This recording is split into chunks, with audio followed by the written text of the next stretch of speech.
me see what's out there. Hello and welcome to Home Media Minefield presents Let's See What's Out There Plus, a weekly video stream and podcast currently focused on Star Wars The Mandalorian Season 3, which is available to watch in its entirety on Disney Plus. My name is Keith Isles, and as ever for this stream, I am joined by Graham Williams. And we are both film and TV enthusiasts. And in today's episode, we're going to have a spoiler-filled discussion around the 8th episode of Season 3, which is actually Chapter 24, The Return, which is also the finale for this season.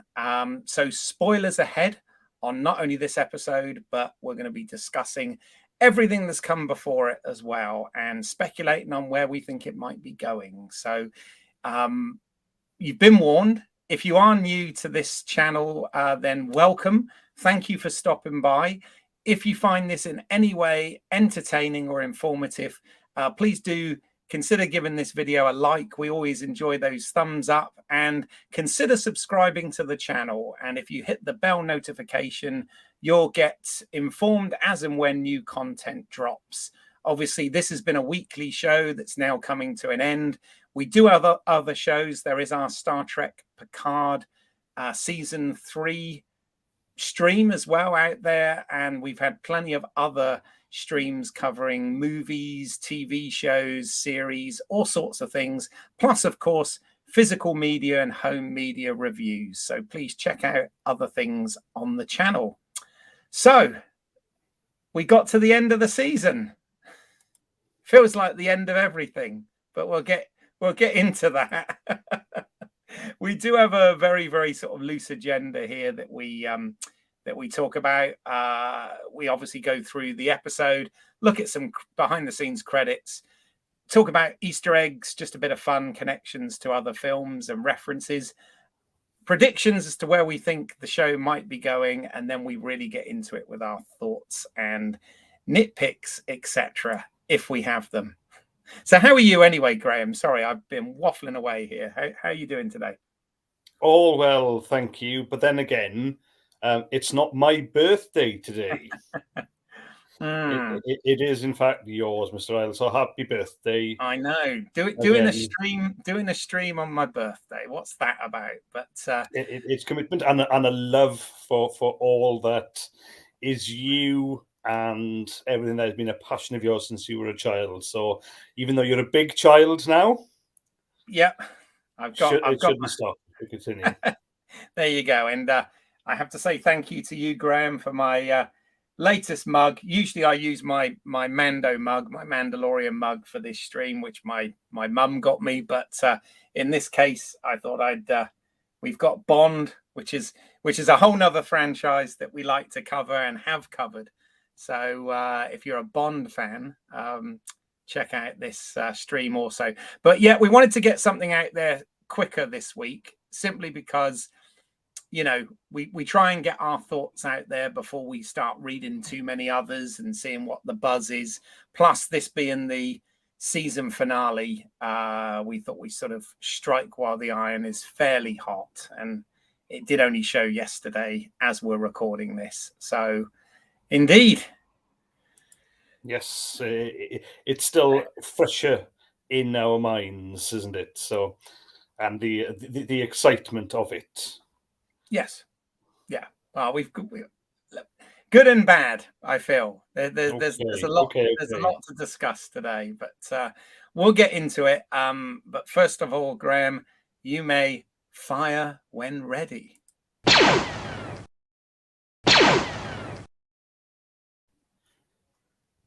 Chapter 24, The Return. We're straight into the action.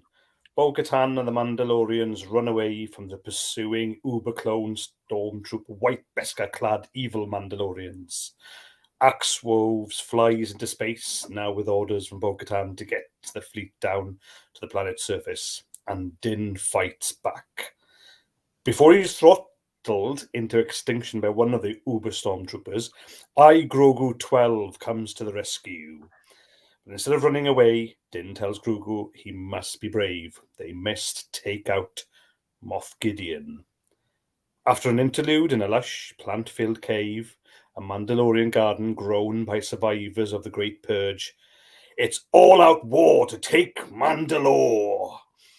From the dropship, the recently space-bound Mandalorians, including the armourer, join Bo-Katan and crew in attacking the base in a battle that mixes medieval ground battles with air dogfights. TIE interceptors are launched to the attack and of the Mandalorian space fleet, but it doesn't last long, with Axe having decided to aim the soon-to-be-destroyed cruiser at Gideon's base. After Din and Grogu 12 destroy tanks filled with sinister Gideon clones, with help from another brave hero, R5-D4, they get into full-on fist, martial art, drunken boxing, flame-throwing, wielding, blaster blasting, and laser spear Mandalorian combat with a souped-up Gideon and his red Uber guards. Having defeated the Uber stormtroopers, Bo-Katan joins Din and Grogu, now out of his IG body, and they fight Moff Gideon to the death. It's proven that Mandalorians are stronger together. Grogu's use of the Force is the weight that tips the balance in these combats. His Force wielding protects him, Din, and Bo-Katan against the incinerating explosion from the downed Mandalorian cruiser as it crashes into the base. Moff Gideon is vaporized, the base is destroyed, the Mandalorians have won. Huzzah! And so, the Mandalorians gather for a baptism of the foundling Ragnar at the Living Waters.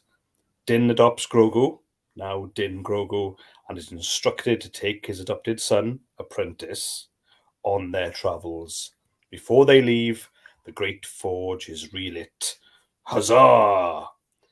Din pays a visit to Carson Teva at his usual bar and makes a deal that guarantees enough story for season 4 of The Mandalorian at least, and takes an old IG head from the bar, where we next see it as part of the newly refurbed IG-11, New Marshal of Navarro. Then it's feet up for Din, and there's Star Wars frogs aplenty for Grogu to play with at their gifted homestead from Grief Karga. The end. There you go. Nice one. And no post credits. So I was trying to get through that one for the excitement, but when I found that I was actually tripping over my words, when Williams slow it down, it may have been exciting there, but sometimes the excitement can get the better of you. Indeed.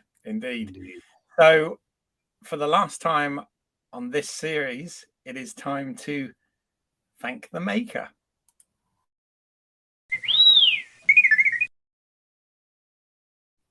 Alrighty, so this week, once again, same writer and director combination as last week. So showrunner Jon Favreau in the writing side, and Rick Famuyiwa as director. You know, we've talked a lot about them on this show so far. So I wanted to do something a little bit different this week. And I always like, if I can find a personal connection to something, I always try my best, as I've spent years trying to get my own way into the industry. And I thought, what better way? First of all, one slight caveat. The person I'm going to talk about, bizarrely, isn't actually credited for this episode. There is obviously a massive stunt team, and between stunts and visual effects and on-set special effects and all sorts of things, they obviously create these wonderful sequences. I mean, I was thinking what we've seen in the last couple of weeks on The Mandalorian is something that outside of movies, animation, and video games, we've not really seen, you know, action sequences quite like this. So a massive hats off to, as I said, everyone in production, from every department that gets involved in this sort of thing. But one of the things I thought, I've obviously had my nitpicks about this season, but one of the things I thought has totally stood out this season has been the fight choreography. I think the fight choreography has been, fantastic across this season. So I always like it when I see people that I worked with back in the day in film school, actually working in the industry and having been working in the industry for some years now. So my shout out is to Ryan Watson, who is a fight coordinator. Unfortunately, I wasn't able, all my photographs from film school and my time in America are all in storage at my mum and dad. So I wasn't able to go through anything, back in the old days of old school analog prints photos, or you Zoomers out there that don't get this. So I wasn't able to find any pictures of a young me with a young Ryan. But I know Ryan. I used to live in Florida. I went to film school out there. And one of the first things I got involved with was a project that was called The Falkland Man, but was actually launched under the title Los Bravos. And it was a low budget action adventure film.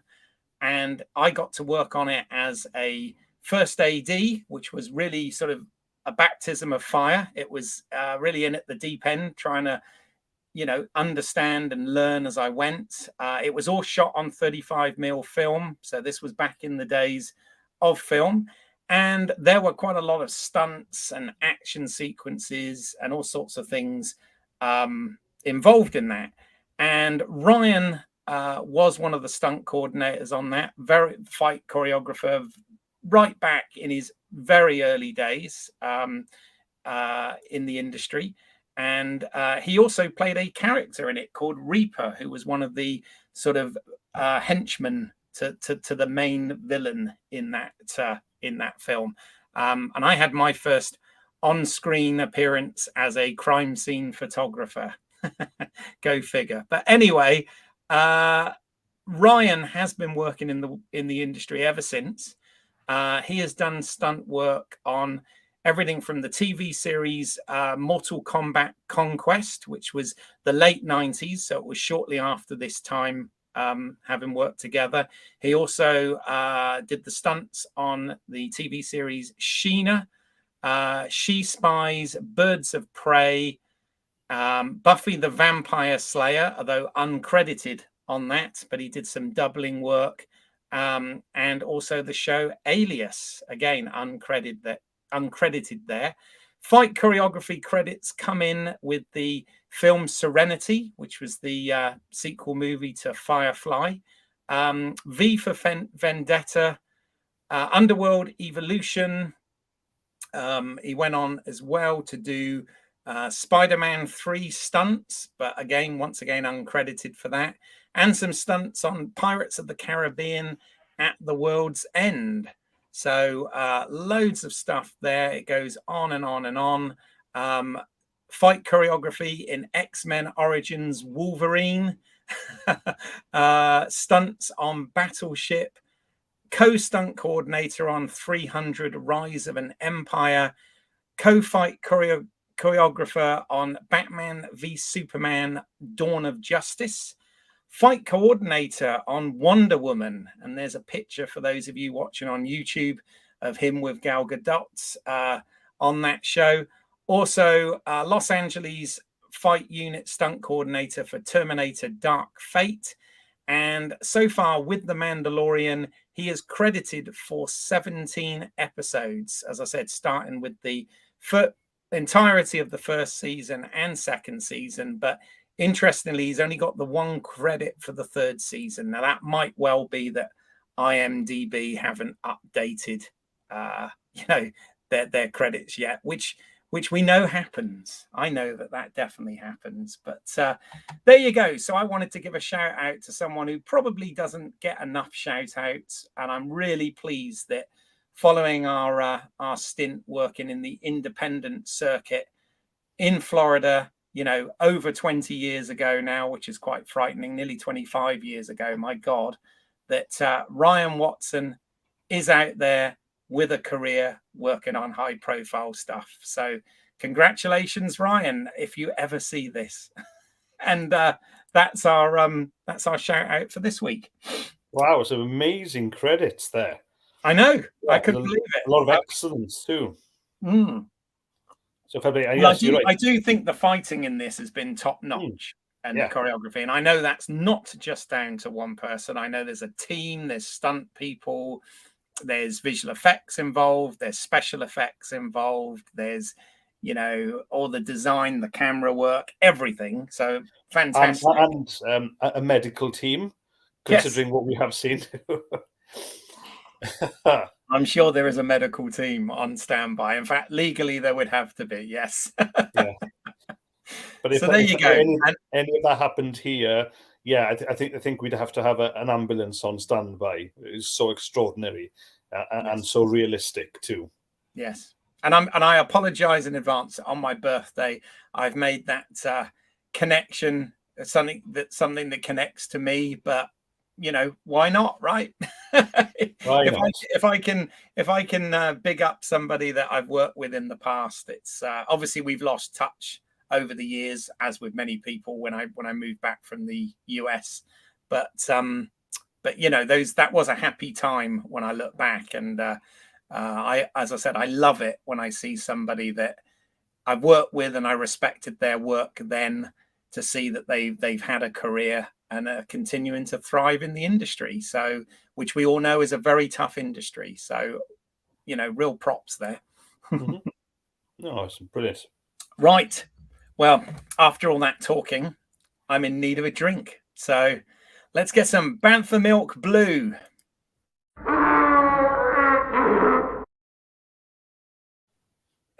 Yes, that's some non-regulation bantha juice for me. Third week running, the bantha milk itself just wasn't agreeing with me. It just went off. But Yeah, I this know. does. I know it wasn't Yes. agreeing with you. Where do you think we got the sound effect from, Graham? Hey. So there you go. So this is the bit, we just have a bit of fun. As I say every week, there are channels that are solely dedicated to Easter eggs and references that spot a lot more stuff than we ever do. But as I said, we just have a bit of fun with this. So any sort of overt Easter eggs that jumped out to you this week?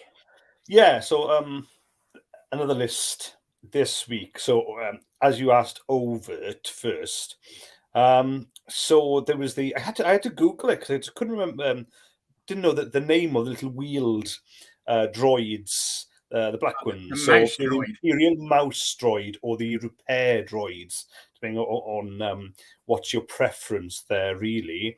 Um, with sound effects too. So absolutely, yeah, brilliant to see them because they were always kind of the not quite sinister comic relief droids that were there on the, well, from my memory anyway, on the Death Star.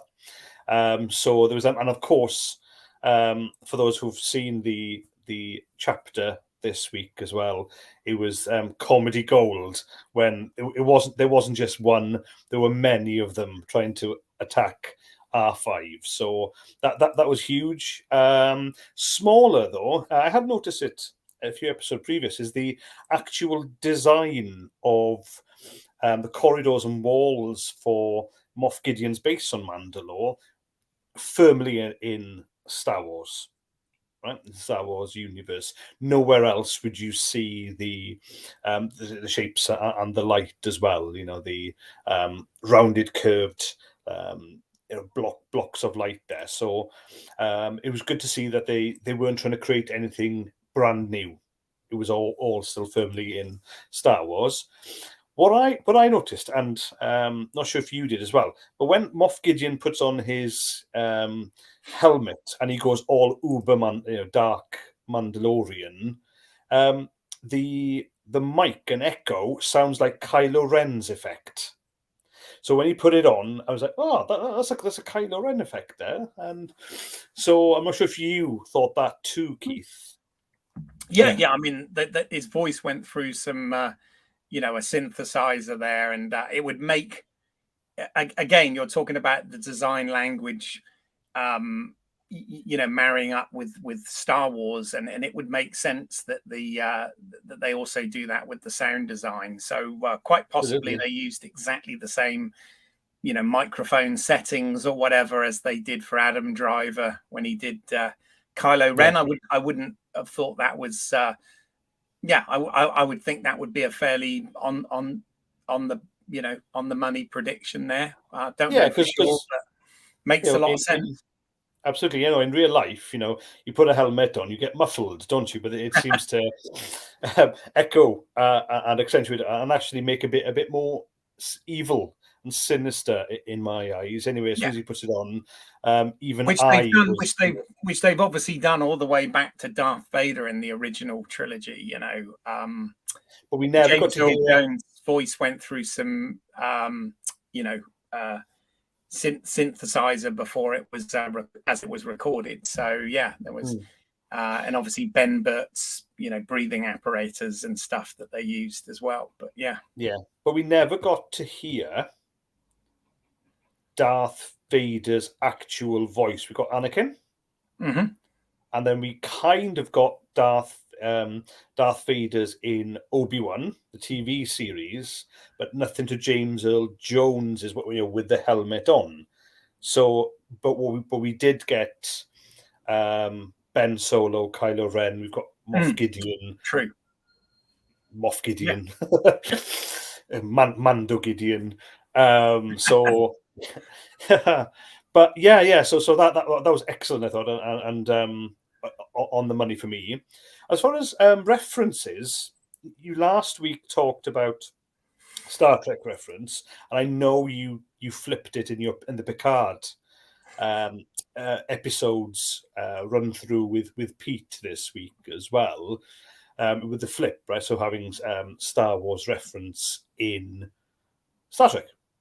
Now, I thought that the cave in which the Mandalorians all meet up, to where the garden where they've been growing plants in, is very much akin to the Genesis cave from Star Trek II, The Wrath of Khan. Complete reference to me. And I was like, oh, there it is.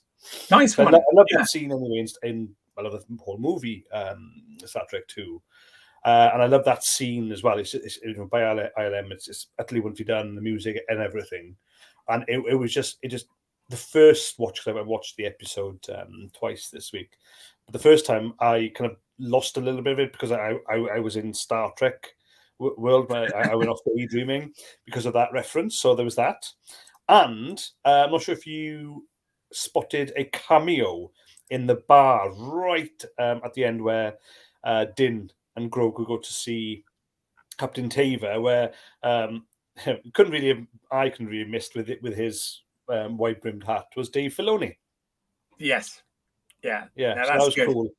And he was acting as well because of different shots, and he kept on trying to, unless he was going through some production notes or his plans for the future, I'd have to maybe learn some how to lip read to see what he is planning for season 4.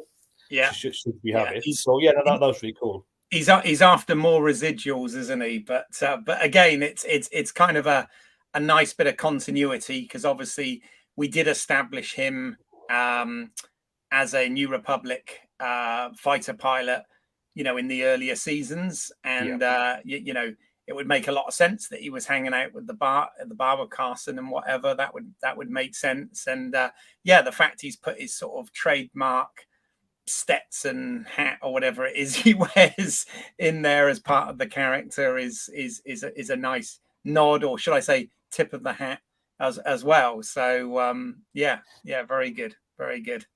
So those are my finds this week. That's cool. Well, I did do a quick slide with a few, so sort of go left to right on this, and I'll obviously talk through them for anyone listening as a podcast. So we had I thought that the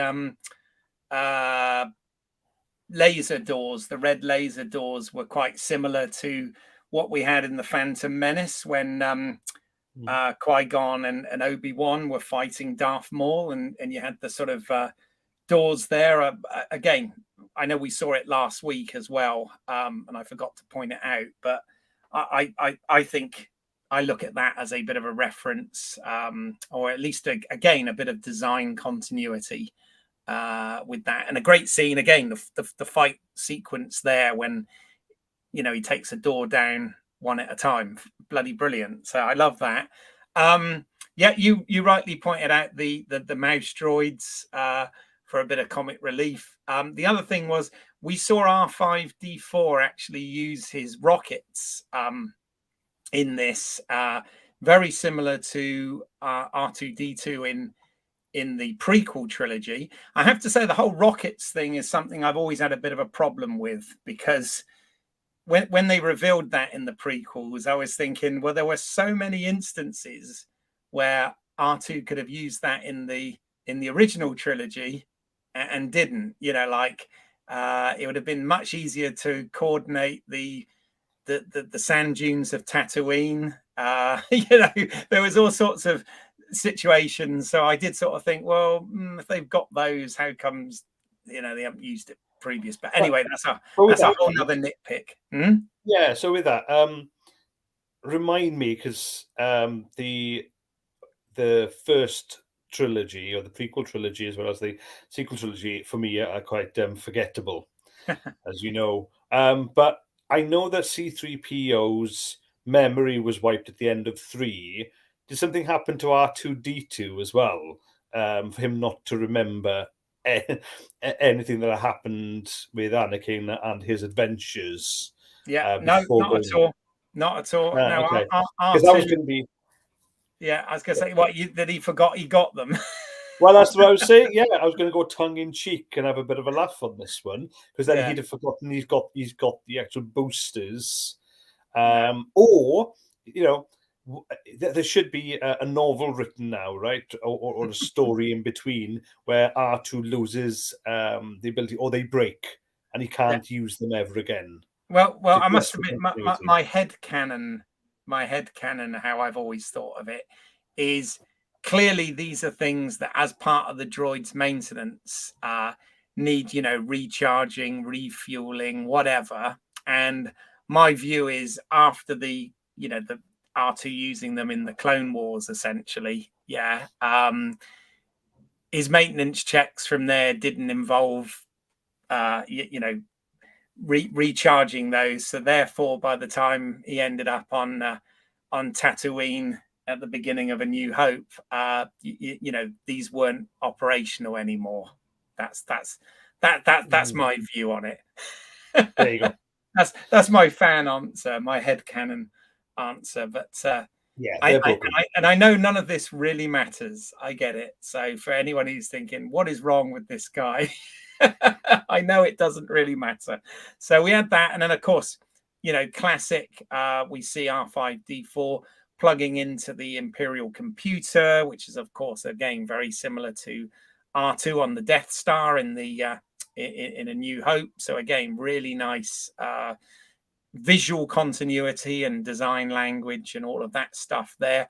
The other thing I thought is, I like to mention parts of the expanded universe, which is now Legends, the EU stuff. But I did think that the clone tanks that we see Moff Gideon's clones in, they reminded me of in the 90s, when Timothy Zahn was doing the Heir to the Empire trilogy that we've talked about, the Thrawn trilogy. Dark Horse Comics were also doing a tie-in story called Dark Empire, which took place, I believe, about 5, maybe 6 years after Return of the Jedi. So around the same kind of time period as we're in now, I guess. And part of that story was about Palpatine clones being created in order to somehow, bring Palpatine back. Somehow Palpatine returned, as the meme is, And that, that's a story that, as I said, went back to the early to mid 90s with Dark Horse Comics. They even made an audio drama based upon this. I like my audio dramas. They were not the same voice actors as in the radio dramas for the original trilogy, but again, very good. Billy D. Williams did reprise his role as Lando as well in those audio dramas. So I looked at that straight away and thought, that is clearly a sort of visual reference to the artists of that comic book, Dark Empire, which obviously is not canon anymore. But I know they do borrow things from the old Legends expanded universe, and I instantly thought that. And I know you're now enjoying the Thrawn trilogy from that era, so I thought I'd give something else for you to add to your list. More and more and more. Where will I have the time to work and sleep? No idea. No idea. Although the work aspect, yeah. Who needs it, right? I know I need sleep, especially at my age. So I'll see if I can compromise, Keith. Yeah, don't mention age on my birthday, Graham. Come on. Have some mercy. No, I see a lot of references. I hadn't realized, that the Throne trilogy was in existence. So when I've been going through the last 2 episodes, especially of the Mandalorian, I've been seeing the references back to, not just mentioning Thrawn himself or Captain Pelion as well, but yeah, there's other references that they're obviously mainly Jon Favreau's borrowing from that. So it's nice to link in there, I think, and it's making things a lot more interesting as well, especially for those of us who hadn't gone into the EU and really only my only references really were the movies, and obviously changing. And of course, it's fair to mention that in Rebels, which is canon, is part of Disney canon, which Dave Filoni obviously worked heavily on. Thrawn was indeed brought into that storyline, and some of those elements were. So, it has been lifted from that EU and put into the official canon now, and it seems they're using all sorts of things to retroactively fix some of the storytelling mess that was the sequel trilogy, but that's a whole nother thing. That it is, yeah, and time will tell where they go with it. I mean, we'll just have to live through that to see how they can, right? Yes, it's like building a house and then realizing, damn, we haven't got the good foundations in. Yeah, the house is sinking. What is it? If you plan to fail, if you fail to plan, you plan to fail. Yes, sorry. I got it round the wrong way there. Maybe that's what I've been doing wrong all these years. Well, it is. Well, that's what you're doing. So they did that. They got it the wrong way around, and now they're fixing it, right? Yeah. I mean, it's. I mean, yeah. Okay. That's a whole nother thing, isn't it? We won't go into all that now. But time to talk about the odds. Let's do it. Okay. Never tell me the odds.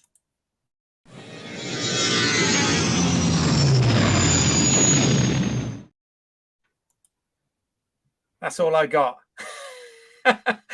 Suffice to say, my predictions were completely wrong for this episode. That's why I was staying through the end credits. I thought, are we going to get like we did with Andor, spoilers for Andor, but at the end of the credits, we got a little teaser of the Death Star construction and whatever, didn't we? I was just wondering, we know Thrawn is coming. We know Thrawn is in Ahsoka from the trailer. There's no spoiler there. That's public. And I just wondered whether we might get that at the end of this, but we didn't. Yeah, we talked about that last week where I thought it would be too much of a distraction. I thought they need to focus on the Bo-Katan Mandalorians versus Moff Gideon only. Keep it simple, stupid. And that's what they did. Yeah. Now you've brought up Andor and the Death Star. That end of credits scene did tie up a loose knot. There was a question, and the question all over the internet as to what Andor was building, right? Yep. when he was in the prison. Now here, there really wasn't anything, and there's a lot of loose ends. I know we'll get into that in a few minutes. I know there's a lot of loose ends tied up. That's what we got with the endings. But what I'm going to help you here, Keith, because last week you did mention that there could be a Lord of the Rings style ending. So in Return of the King, where we have ending after ending, which I've never had a problem with. I'm going to put it out there now for anybody who's listening. I've never ever had an issue with Return of the King and all those endings because it was such an epic. There were so many characters you fell in love with, who needed a decent ending, and each and every one of them got that ending. And if you've read the novels as well, it's a better bloody ending than Return of the King. There was no sacking of the Shire, etc. But I've never had an issue there, and so too here as well. I thought it was wonderfully well done. So Keith, a tip of the hat to you. You did say there would be this, so that's one prediction you did get right. Well, especially as they got it done in 33 minutes. So yep, they blasted through it, but I didn't feel that last bit was rushed. But anyway, point is though, as one of those endings, as I joked in my summary earlier, that's just given us a completely new direction of one I'm excited about. So we can have a back to the gun for hire, but it's not just a gun for hire for money now. It's going to be a gun for hire against those Imperial, ex-Imperial baddies that we heard of. We kind of saw when they bombed Bo-Katan's palace a few chapters ago, and we saw last chapter as well. You know, the evil Secret Seven, as I call them. So there's those guys too that he can go battle for at least one season. He's now got Grogu, his apprentice, his Mandalorian apprentice, who's also got Force power apprenticeship under his belt too. So that, if they're going to do that for a chapter, continuation of the chapters in another season, then that's excellent, because we'd be kind of going back to season 1 territory where there was one distinct story. Now we had one distinct story here. It just got there in a bit of a muddled way. It meandered. Yes, it meandered. In these final 2 episodes. Yeah. But yeah, we could be we could possibly go back to that season 1, perhaps like as in season 2 as well, and plenty of fan service. Now Ahsoka, I don't know really what's going to be brought into that season, so there could be crossover. I don't have my ear as close to the ground as you do when it comes to news, but there potentially could be more Book of Boba Fett. Yeah, I mean, I don't know whether I try and keep, especially when we're doing this, I try and keep my ear quite far from the ground because I don't want to be too influenced. But I do tend. It's a bit like when I watch movies. I'll do no research at all and watch nothing, see the movie, and then I'll go back and read and watch everything. And I kind of do the same with each episode of this. And what's interesting is, in terms of fan speculation out there was everything from, like I'd said, Thrawn showing up, but I also heard fan speculations about, the armorer being a spy and switching sides, to Boba Fett turning up to save the day, to Din Djarin actually dying. There was all sorts of speculation around there. And I think from the outcome of this episode, pretty much everybody was wrong. It was almost like everybody was, me included, looking for something more based on previous seasons of The Mandalorian. But in terms of reveals and in setups and stuff like that. But you're absolutely right in the fact that the Rangers of the New Republic, which probably isn't happening as a series anymore, is definitely kind of set up for what the Mandalorian could do, or what Din Djarin and Din Grogu could do in future seasons of the Mandalorian. Easy, yeah. But although in saying that, I don't know of what's been leaked and the particulars, the details of the Rangers of the New Republic. But that ending could easily, for me anyway, and the storytelling, that it could spin off into that, because they've given an opportunity here by Din teaming up with was it Tava, then I think they could. Again, I don't know what the details were previously, but if nothing's been released, that means you can rewrite, you can create again. It's all virgin territory now. I know they're kind of building the bridges really between this and the prequel. Sorry, the sequel trilogy. God, I got confused with all these.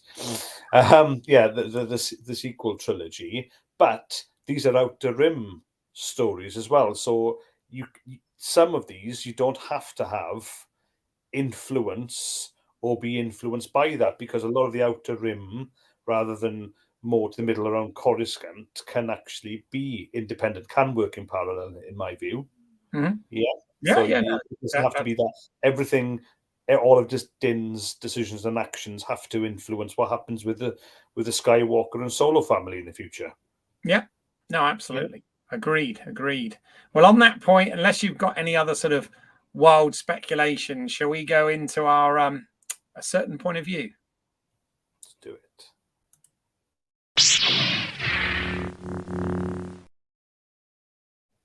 Alrighty. So yeah, there was our finale. Got a few images there to provoke some conversation, but yeah, what so Graham, I mean, you've been, I would say generally, you've been a little bit more positive and upbeat about this season than I have.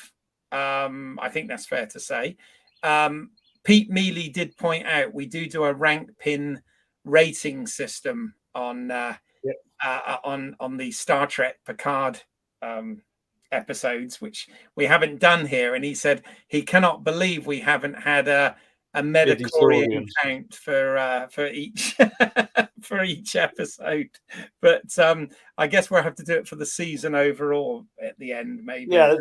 You know me. Well, I have a problem with the midi-chlorian aspect, because the Force was so much more organic than in the original trilogy over the prequel trilogy, where George Lucas almost tried to retro spoil the Force and the actual Taoism and Buddhism influences over it there. So I've actually got a bit of an issue there. But if we can do it more on the Jedi, Padawan, or even Mandalorian, I'm happy to go there. But overall, Keith, mostly, I was thinking through, there were 2 episodes that just veered off track. It's still high quality storytelling, right?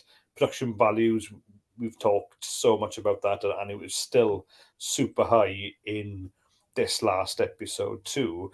But overall, it's been a decent, fun, entertaining season. I always harp back to season 1 because that was the pinnacle for me. That really got me back to loving Star Wars. Let's push Rogue One to one side, because that was quality there. So that recently for me was more of an outlier, whereas then Mandalorian season 1 was came out of nowhere, and any cynicism washed away within the first episode. Now, coming into this season, they've set the bar so high, so they've created rods for their own backs, right? But these last 2 episodes, the script, the storytelling, and the high octane action, which never felt rushed or too confusing, really ended it well. And I saw it the second time with my family as well, and just asked them. They loved it. They thought it was brilliant. That they actually had excuse me, a higher regard for this entire season than I did, and of course you did as well. Now, don't get me wrong, my daughter absolutely adores Grogu, and every time he's on screen, it doesn't matter what's happening. He could be taking a big dump on Din's head, and he would still be adorable. He eats enough. Exactly, right. So where does it all go to? So so everything about him is adorable, right? But overall, solid storytelling here, and despite I know there was a lot of fuss and nonsense around. Oh, what's her name? Gina Gina being Carano. sacked, Yeah. being sacked and all the rest of it. But I would easily go back and watch this entire season again without fail. Even although technically I'd love to just to do 1, 2, and 3 back to back now. So yeah, overall, a big thumbs up for me. Cool. No, that's good. Yeah, I mean, you know, I was thinking about this the other day again, and it's like we are. I've said this before, so I'm a bit of a stuck record here, but I do think we're very blessed at the moment because certainly two of the things that were seminal not only in my childhood but right the way through my entire life, my adulthood as well, has been two of the franchises, two of many of the franchises have been Star Wars and Star Trek, right from the original trilogy and the reruns of the original Star Trek series and all of this sort of stuff when I was a kid, right the way through. So the fact that we get like sort of weekly doses of stuff set in this world is the kind of thing I've always dreamed of making myself, and we're really spoiled and everything. By the same measure, I do sometimes think quantity doesn't always mean quality. And even though we've done nothing but compliment how these shows are made, I do think this season has been, from a writing and character point of view, very inconsistent and patchy, and a little bit of a mess. I think, to be honest. What's interesting as well is at the time we're recording this, the final episode of Star Trek Picard season 3 hasn't played yet, but the series is being sold as the finale, the series finale. So there's going to be no more Star Trek Picard after this, or that's what they're saying at the moment. Whereas this was always being looked at as a season finale, just the end of season 3 with season 4 already greenlit.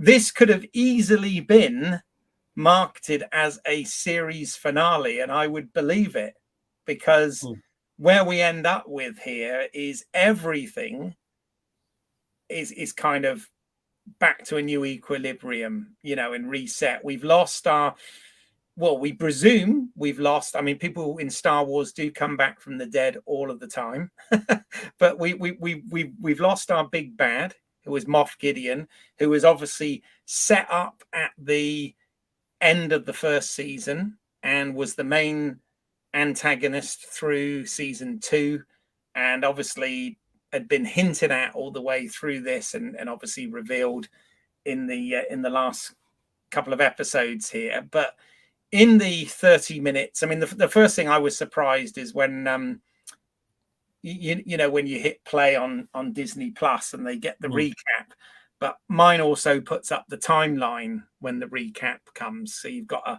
option to skip it if you want.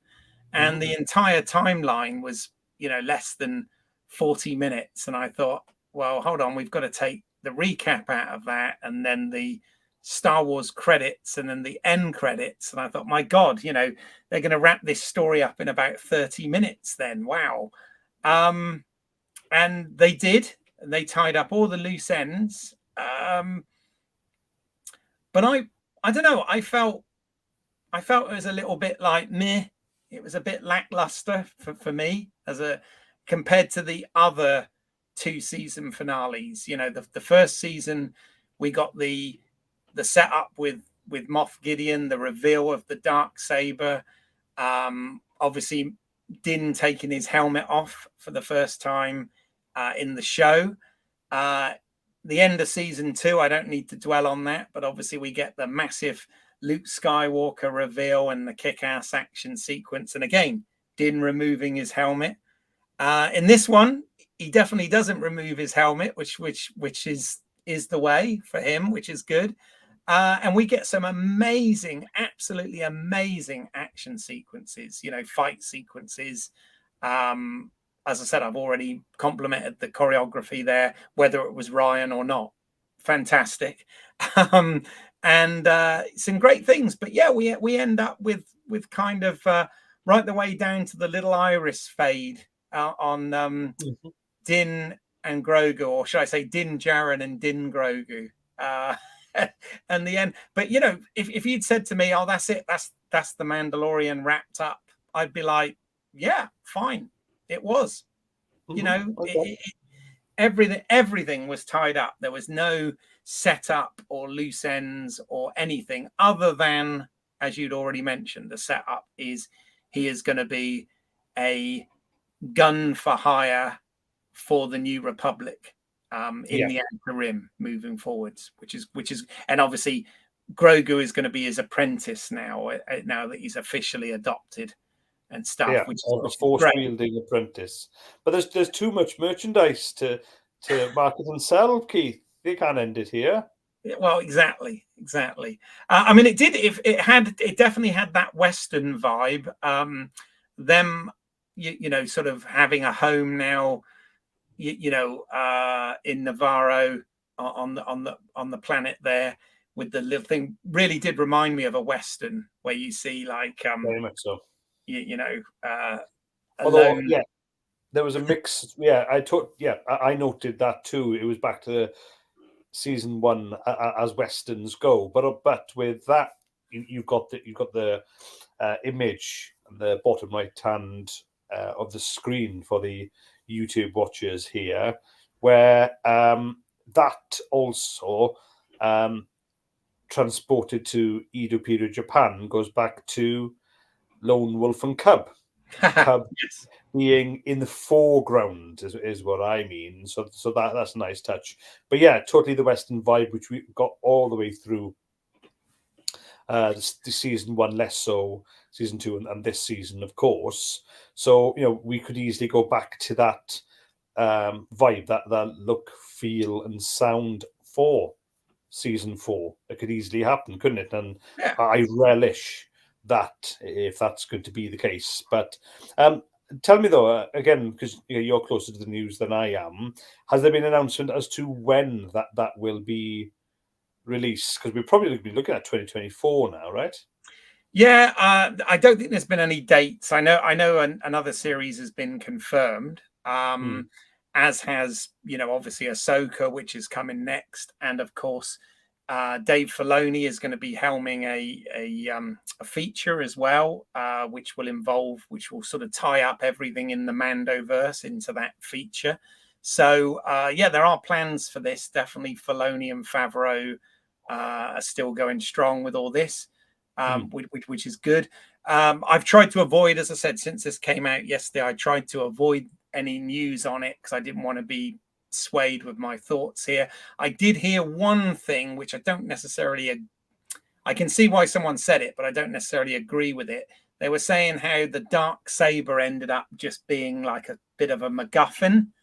And whereas on the surface level, that's to be true. It was kind of set up at the end of season. Well, it had been in the Clone Wars and animation previously, but in terms of live action, it was obviously set up at the beginning of at the end of the first season, and then obviously it popped up in Book of Boba Fett, which I'll come back to that. I still think that's a big mistake, and then throughout the second season and whatever.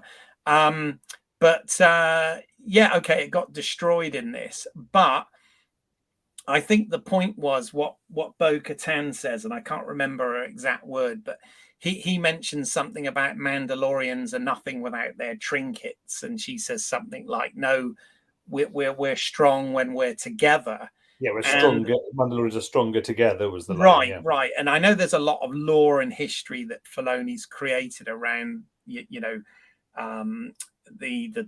first. It was a Vizsla who had the dark saber way back and all of this. But the dark saber had always been something that kind of divided the various sects of the Mandalorians, whereas I think in this show, if I'm reading it right, I think it did the job of uniting them. So the fact that the actual device itself, apart from being a well cool fictional weapon, but the fact that the device itself is actually destroyed is kind of I think neither here nor there. I think it did what it was supposed to serve. So I don't really see it as a MacGuffin as such, because it did come to something. But yeah, 100% agree on that, because it was there to unite, because Bo-Katan had, that's why she was pursuing the Darksaber and staked a lot onto it.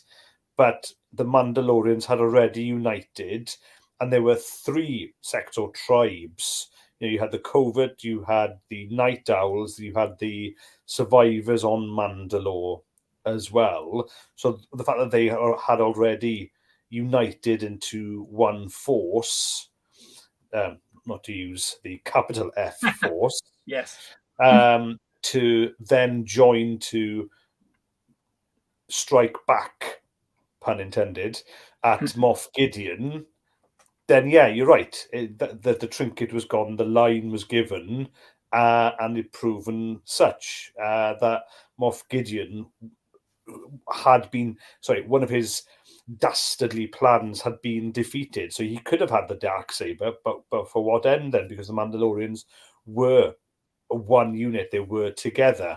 Now, the fact he got vaporized after that, to use a The Rock terminology there from the movie, stands true to the fact that they had to be, it was all teamwork too. Yes, I'd like to talk about that teamwork aspect.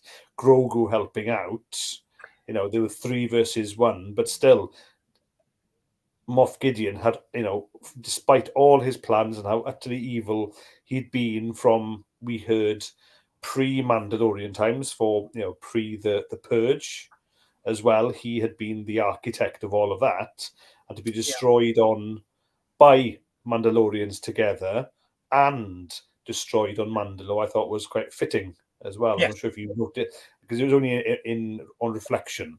In retrospect, I thought of that. But no, absolutely 100% agree with you. The Darksaber could be a cool weapon to carry on, but for what end? All surviving Mandalorians as we know them are now on Mandalore, and some I know are on Nevarro, but actually, there was no fight, which goes back to where we thought this series would go. There would be conflict between them. Well, I did anyway. There'd be conflict between them through this season. Actually, no, it was simple good versus evil again. Yes.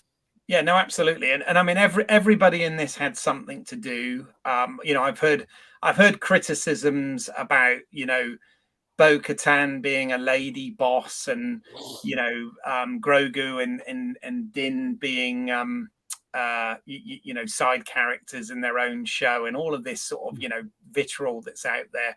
I don't necessarily agree with that. I think in this, everybody, I mean, what was nice is in seasons 1 and 2, Din Djarin had to rescue Grogu, who was obviously who is just a child, in that. But it was nice that in this one, Grogu actually rescued Din Djarin, and had kind of earned that. And obviously, we saw him using the moves that Luke Skywalker had taught him, and all of that to do so, as well as using the Force and stuff. So that was really good. And I like the fact that Bo-Katan got to have the proper showdown with Moff Gideon in this one, because again, that kind of brought it full circle. So and of course, Axe Wolves had something heroic to do.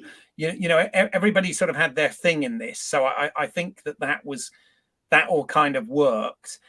I will still go back, and as this is the last episode, I'll say it here and then I'll shut up about it forever. But I do think this should have been a 10-episode 3rd season. And I still think that those 2 Mandalorian episodes that were in the Book of Boba Fett should have been at the beginning of this, because if you're just going to, like you said, you want to go back and binge the entire Mandalorian 3 seasons, Good I point. Yeah. still think that there will be a nasty disconnect between the end of 2 and the beginning of 3 without those 2 episodes. And I Yeah, still you're right there, actually, Keith. and I still 'Cause think this should from a be. management decision point of view, that was absolutely poor what they did. But still, that's just me.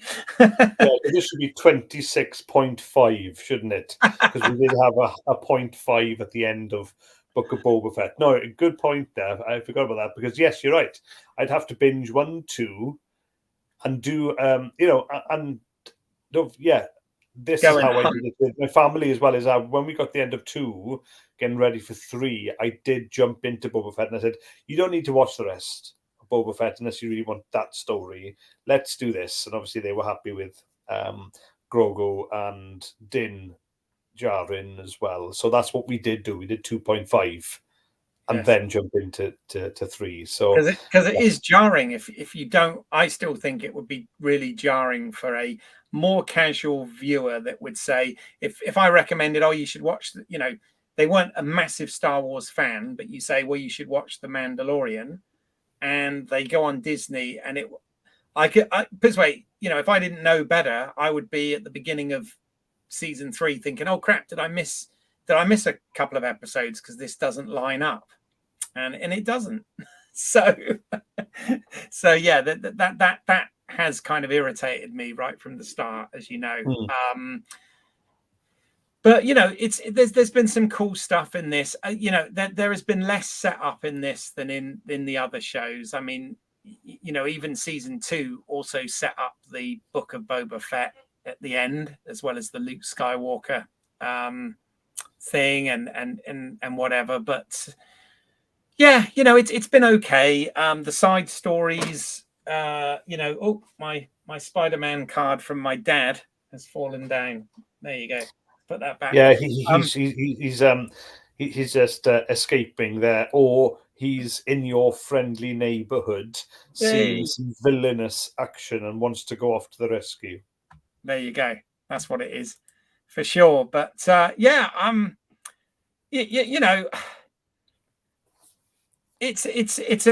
wasn't massively satisfied, but at the same time, I don't have a massive problem with it either. It was just, it was an ending, but it left me kind of, oh, okay. I think it's almost the fan speculation, me included, was expecting to see something more, and it wasn't there.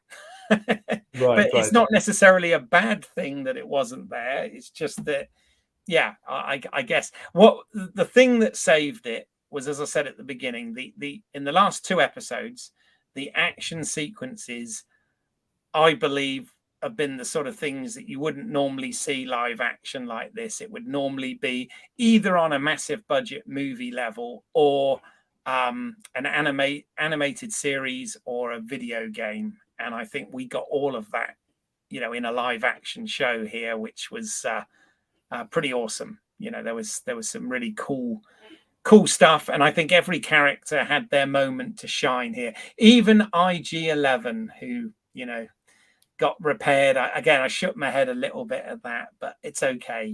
He's going to be the marshal in town. Fine. So, you've still got the other marshal as well, Timothy Oliphant. He's in a back to tanks somewhere, isn't he? Yes. Yeah, on another planet. But yeah. Oh, in fact, is that Tatooine? Yeah, Mos Espa, right? Yeah. So yes, we've got 2 marshals, so we're bringing it back to the westerns there. Yeah. But IG-11, R5, D4, he was heroic too. Oh yeah, one thing about R5D4. I mean, I'm glad he got his moment. I did roll my eyes a little bit at the mouse droids having flashing lights on them, but hey, that's fine. I mean, they were there as comic relief right from the original Star Wars, in the scene with Chewbacca in the hallway. So that's all cool. But where was R5 just hanging out that whole time then? Because he's been carried around. So he was on the unknown planet of the covert. You saw him come out Yes, the he was. cave. He has been. So they just haven't made reference to that, which is Right. fine. You don't have Yeah, to distract and go away from story to say, here's R5 all the time. We're going to bring it back again. that's true. So No, that's I true. didn't see that coming. And I thought he had even though he has always been a scaredy cat, he's always been a nervous, maybe anxious droid. But he really droided up, and non-gender specific droids there, and he got to be the hero and fly off into to his own sunset. Yeah. No, that was all fine. Didn't have any problem with that. That was There you go. good. Yeah, I'm trying to think. I'm sure I'll think of something, but I've only watched it the once, and yeah, as I said, I was Yeah, a little bit meh. I was a little bit meh, but maybe give yourself some time. Give Ahsoka a chance and get through that. oh, for sure. Maybe leave it to the end of the year and then go back and binge. But do as you suggested, get to the end of 2, hop into Book of Boba Fett for the 2.5, then get through 3. You know what's going to happen. You'll forget details, and you'll see with fresh eyes then, so you can get through it then. Because again, Yes. we don't know what's going to happen with Ahsoka. That could not a retro, it's the wrong word. That will expand a bit. Maybe there could be references to the Mandalorian. There could be cameos, right? It will, yes. Yeah, so yeah. have you got anything else that you want to add before we go into scoring then? Well, I was just thinking about what you said about the big bad. Yes, we've had an awesome big bad, to be honest with you. Again, we've seen the Moff Gideon has been utterly evil, ruthless, and has been a good villainous villain. I think he has been excellent for this whole series. From end of it was end of season 1. I mean, all the way through. So fair play. As far as canon's concerned, we've now got a better villain than the whiny shitter that was Kylo Ren, the one you just want to slap and say, "Just grow up, shut up." This guy who was villainous, and you wanted him defeated. All right, so Yeah. that's excellent. But as you've mentioned loads of times, and of course I'm reading the novel, we've still got more big bads. We've got Grand Admiral Thrawn to come, and he could play a big part in Mando in the future too, right? So there's enough potential for big bad, and not just Din. Sorry, the the Dins, Din Senior, Din Junior, on their gunfire adventures, right? The naming convention there is kind of a bit like a Bajoran in Star Trek, right? Where they flip the Well, it is for other Earth cultures as well. You've got Japanese too. Japanese, they have that naming convention, non-Western naming convention too. So there is that. No, I think I am very satisfied with how it ended, and my own imagination and headcanon is already driving through season 4. Yeah.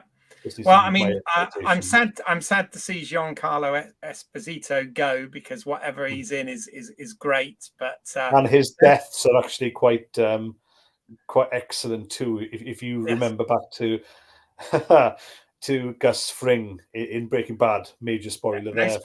No spoilers. Yeah. No, that's cool. No, so how many mythosaur skulls out of 5 would you give this season then? Oh, okay. I think at best, right, especially considering quality, especially generally throughout the season, but especially riding on these 2 final episodes, I'm going to give it 4. Oh wow, praise indeed. Right, okay. With some slight maybe cracks around the jawline and eye, maybe, because if you're talking about skulls. Yes. Well, for me, and by the way, we didn't mention, but we did get the mythosaur there. It didn't. Again, there were many that thought it was going to rise and all of this, but It No, was there. Yeah, you're right. There was a cameo. there's still a dormant.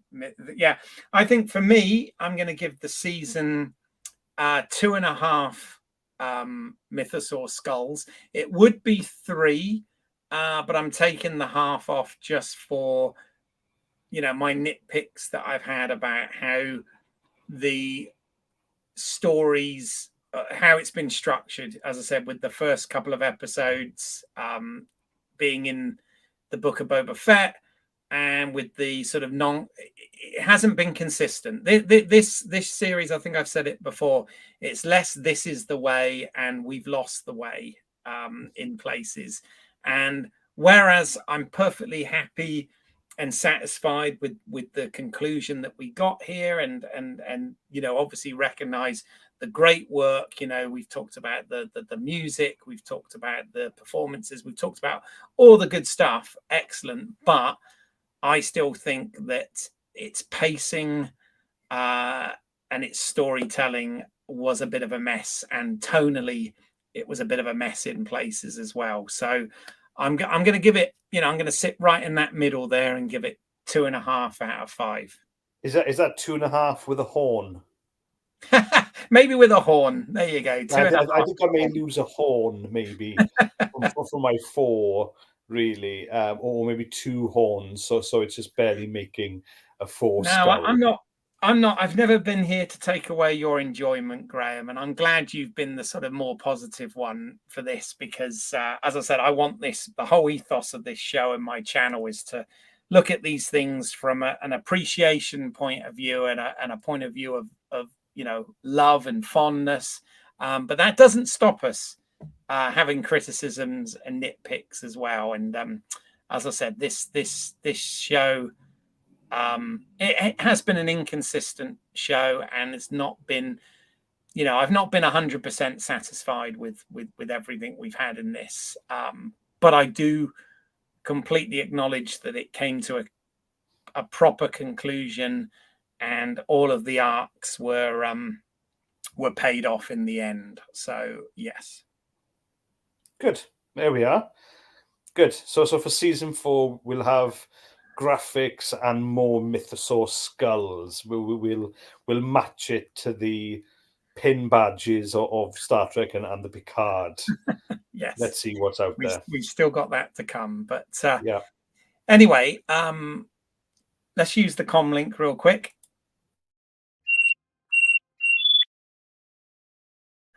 Right. So if anybody wants to get in touch, obviously, we are covering Star Trek Picard. I'm covering that with Pete Mealy, who's the regular co-host on that one. Obviously, the final episode will be dropped here in a couple of days at the time that we're recording this. But yeah, if you want to get in touch with the channel, you can. You can find us on LSWOT Cast on all the social medias. That's Let's See What's Out There Cast. Obviously, Home Media Minefield, as I said before.